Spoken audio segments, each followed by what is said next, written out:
here with GLI's educational series, If I Can Do It, So Can You.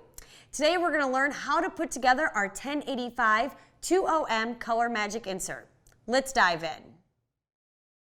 Okay, so you're ready to install your 1085-2Om Colormagic insert.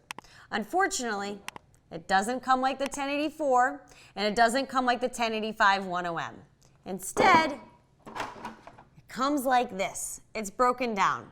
It's really not complicated to put together, but I can understand if you were confused.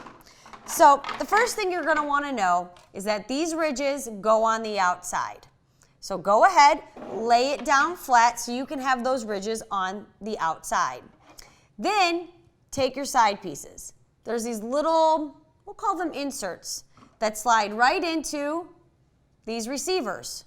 So go ahead, find the angle will go perfectly, and slide the inserts into the receivers.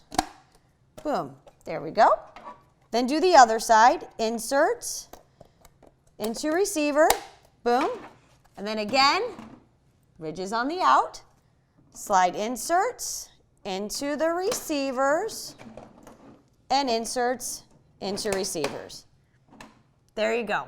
A fully assembled 1085-2Om. Took me what, 30 seconds? I promise you can do this. Good luck.